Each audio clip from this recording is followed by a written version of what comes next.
عليكم ورحمة الله تعالى وبركاته. وهذا الفيديو هذا بغيت نهضر فيه غير على الكرة التونسية، الإعلام التونسي بالخصوص اللي ما يحاولش يعلق الشماعة ديال الفشل ديال الكرة التونسية على المغاربة بهذا المصطلح.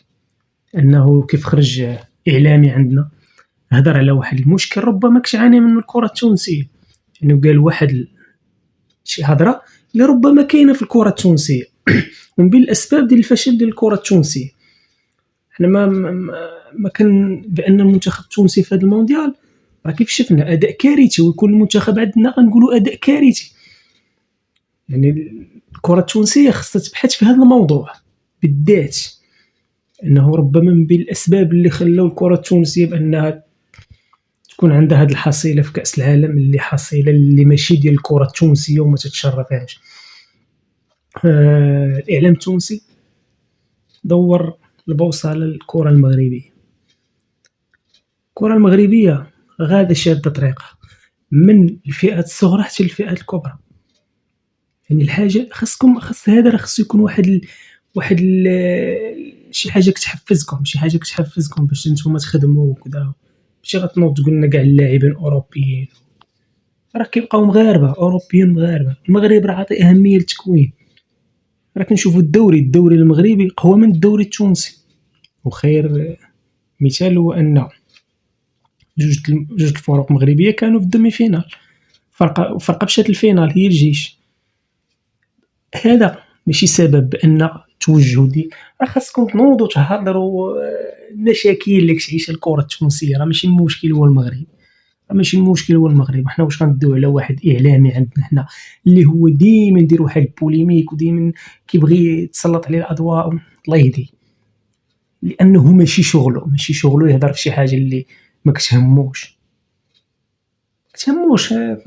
واش بلادك هو عطى رأيه ربما النتيجة اللي كانت في الأمس ديال ضد المنتخب الياباني ربما هو جات واحد الغيرة، لأنها عرب.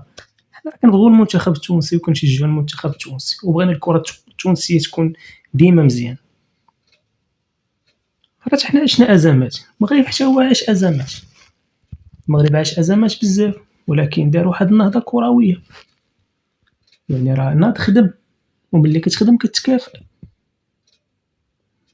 المغرب نظم كوب دافريك كان تنظيم مزيان، المغرب في المونديال في 2022 مزيان، وهذا العام مزيان، ونقولوا حتى يتقصى في الادوار الماجيه والمنتخب مزيان. ان الكره المغربيه غادا في الطريق الصحيح، ونتمنوا التوانسه ياخذوا ليكزامبل. راه ماشي عيب حنا نبغوا العرب كاملين يكونوا مزيانين، نشجعوا مصر، نشجعوا تونس، نشجعوا حتى اللي ماشي يبغوناش نشجعهم، حيت حنا عرب. راه كتفرقنا غير الحدود، حنا أمة إسلامية كنشجعوا بعضياتنا، خصنا نبغيو الخير لبعضياتنا. توانسة كيبقاو خوتنا، وهذه حنا عارفين المنتخب التونسي إن شاء الله غيرجع أقوى، ولكن خاص تكون واحد النهضة كروية في تونس. حيت تونس راه عطات لعابة بزاف، عطات لعابة كثار. تونس كانت منتخب اللي صراحة كتخاف منه. واش يرضاكم المنتخب التونسي يخسر ب5 في 4 مع اليابان؟ يعني المستوى ما والو. وفي الختام ديال هذا الفيديو هذا تنبغي نقول بان راه ماشي كاع المغاربه اللي هضروا، راه مغربي واحد اعلامي واحد عطى الراي ديالو، وربما داك المشكل كاين في الكره التونسيه، وهذيك هي البدايه اللي خاص تكون انطلاقه ديال الثوره ديال الكره التونسيه.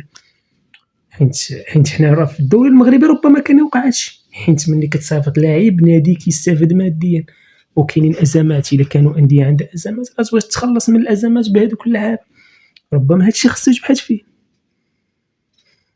وهذا ما كان، ونتمناو تونس ترجع احسن، ترجع افضل، حيت كتبقاو خوتنا وعزاز علينا.